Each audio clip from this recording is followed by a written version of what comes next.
China gold reserved. মাটির নিচে তাল তাল সোনা।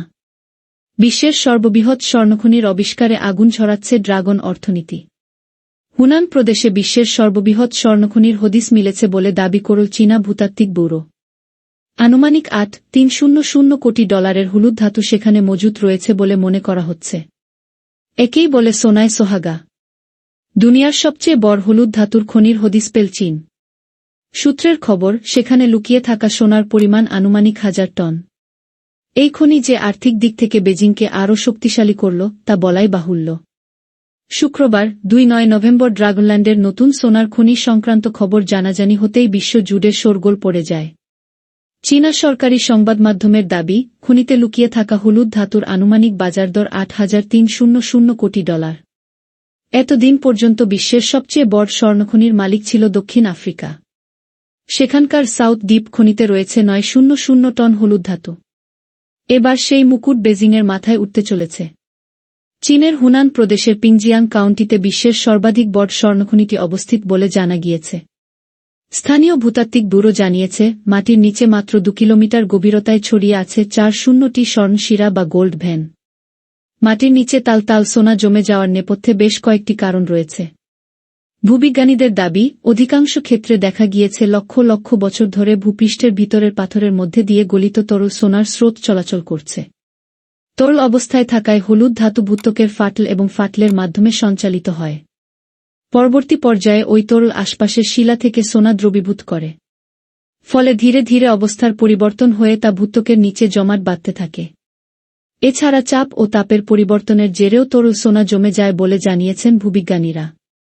হুনানের ভূতাত্ত্বিক ব্যুরোর অনুমান, শুধুমাত্র স্বর্ণশিরা থেকেই 300 মেট্রিক টন সোনা পাওয়া যেতে পারে। খনিতে হলুদ ধাতুর পরিমাণ জানতে 3D মডেলিং পদ্ধতির সাহায্য নিয়েছেন তারা। সুপার কম্পিউটার পরিচালিত 3D মডেলিং পদ্ধতিতে জানা গিয়েছে, খনির গভীরে অতিরিক্ত সোনা পাওয়ার সম্ভাবনা রয়েছে।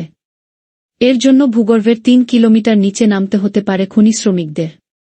একে অবশ্য বেশ ঝুঁকিপূর্ণ বলে উল্লেখ করেছে ভূতাত্ত্বিকদের দল। চীনা ভূতাত্ত্বিক ব্যুরোর পদস্থ কর্তা চেন রুলিন জানিয়েছেন, স্বর্ণখনির হদিস পেতে পাথুরে ভূপৃষ্ঠের কোর এলাকা খোদাই করতে হয়েছে। তার কথায়, খনি থেকে তোলা প্রতি টন হলুদ ধাতু শোধন করলে 138 গ্রাম বিশুদ্ধ সোনা পাওয়া যাবে। বিশেষজ্ঞদের দাবি, বেজিংয়ের দাবি সত্যি হলে হুনানের স্বর্ণ আকরিককে উৎকৃষ্ট মানের বলে স্বীকৃতি দিতে হবে। উল্লেখ্য, আকরিক শোধন করে 8 গ্রাম বা তার বেশি সোনা পাওয়া গেলে এই তকমা দেওয়া হয়। নতুন স্বর্ণখনির আবিষ্কার চীনা হলুদ ধাতুর শিল্পে বড় প্রভাব ফেলতে চলেছে বলে মনে করা হচ্ছে। বর্তমানে বিশ্বব্যাপী স্বর্ণ উৎপাদনে ড্রাগনল্যান্ডের অবদান 10%।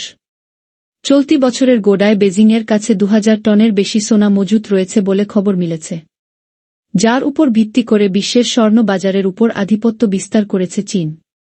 হুনানের স্বর্ণখনির আবিষ্কারের খবর ছড়িয়ে পড়তেই বিশ্ব বাজারে ফের হলুদ ধাতুর দর চড়তে শুরু করেছে।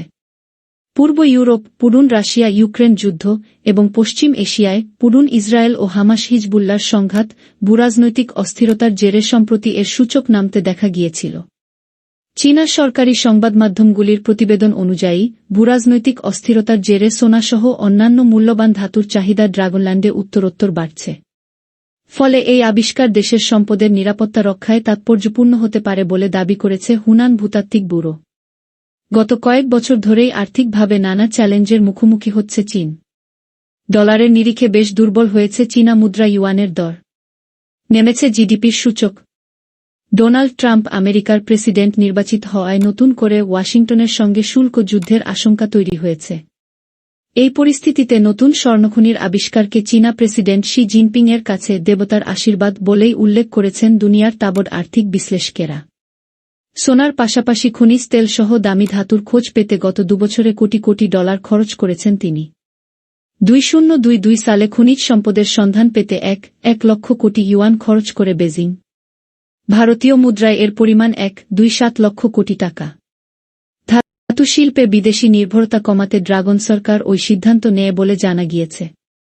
উল্টো দিকে চীনে বিশ্বের সবচেয়ে বড় স্বর্ণখনির আবিষ্কার যুক্তরাষ্ট্রের নবনিযুক্ত প্রেসিডেন্ট ট্রাম্পকে কিছুটা ব্যাকফুটে ফেল বলেও মনে করা হচ্ছে। কারণ এই খনির উপর ভর করে বেজিং অর্থনীতি দৌড়তে শুরু করলে সেখানে আমেরিকান লগ্নিকারীদের বিনিয়োগ বাড়বে। সেক্ষেত্রে ওয়াশিংটনের পক্ষে সরাসরি শুল্ক যুদ্ধে নামা বেশ কঠিন হয়ে পড়বে। একই কথা ভারতের ক্ষেত্রেও প্রযোজ্য। এই ঘটনায় বিদেশি লগ্নিকারীদের মুম্বই থেকে মুখ ফিরিয়ে বেজিংয়ের রাস্তা ধরায় উৎসাহ দিতে পারে। তবে এখনও খনি থেকে উৎপাদন শুরু হয়নি। ফলে দ্রুত অর্থনীতির বদলের সম্ভাবনা বেশ কম বলে জানিয়েছেন আর্থিক বিশ্লেষকেরা। উল্লেখ্য, আগামী দিনে এই ধরনের স্বর্ণখনির সন্ধান দুনিয়ার অন্য কোনো প্রান্তে মিলবে কি না তা নিয়ে বিশেষজ্ঞদের মধ্যে মতপার্থক্য রয়েছে। তবে ভূতাত্ত্বিকরা জানিয়েছেন, সোনার মতো মূল্যবান ধাতু ভূগর্ভে প্রচুর পরিমাণে জমা রয়েছে।